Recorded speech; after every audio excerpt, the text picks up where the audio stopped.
ఒక చిన్న గ్రామంలో రామయ్య అనే పేద రైతుండేవాడు. అతనికి చాలా కష్టాలు.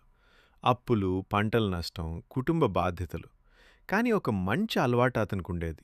ప్రతి సోమవారం ఉపవాసం చేసి పరమశివుణ్ణి భక్తితో పూజించేవాడు. గ్రామంలో ఒక పాత శివాలయం ఉండేది. ఆ దేవాలయం పెద్దగా ఎవరూ పట్టించుకునేవారు కాదు. కానీ రామయ్య మాత్రం ప్రతి సోమవారం ఉదయం లేచి గంగా జలంతో లింగాభిషేకం చేసి ఓం నమః శివాయ అని జపించేవాడు. ఒకరోజు రామయ్య పరిస్థితి చాలా దారుణంగా మారింది. ఇంట్లో తినడానికి అన్నం కూడా లేకపోయింది. అయినా అతను తన భక్తిని విడిచిపెట్టలేదు. నా కష్టం నీకు తెలుసు మహాదేవా, నేను నిన్ను నమ్ముకున్నాను అని కన్నీళ్లతో ప్రార్థించాడు. ఆ రాత్రి అతనికొక అద్భుతమైన స్వప్నం వచ్చింది. పరమశివుడు ప్రత్యక్షమై ఇలా అన్నాడు: రామయ్య, నీ భక్తి నాకు చాలా ప్రియమైనది. నువ్వు నన్ను సంపద కోసం కాదు, ప్రేమతో పూజిస్తున్నావు.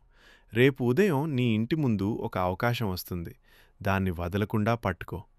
మరుసటి రోజు ఉదయం ఒక పెద్ద రైతు తన భూమిని చూసుకోవడానికి ఒక నిజాయితీగల మనిషిని వెతుకుతున్నాడు. గ్రామంలో అందరూ రామయ్య గురించి చెప్పడంతో అతనికి పని దొరికింది. ఆ పని ద్వారా రామయ్య జీవితం ధీరేగా మారింది. అతను అప్పులు తీర్చుకున్నాడు, కుటుంబాన్ని సంతోషంగా ఉంచాడు.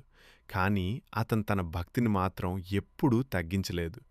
ఈ కథ మనకు చెప్పేది, నిజమైన భక్తి ఎప్పుడూ వృధా కాదు. కష్టకాలంలో కూడా నమ్మకం కోల్పోకూడదు. దేవుడు మన ప్రయత్నాన్ని చూసి సరైన సమయంలో ఫలితమిస్తాడు. మొత్తం సందేశం: భక్తితో చేసిన ప్రతి ప్రార్థనకు మహాదేవుడు సమాధానమిస్తాడు.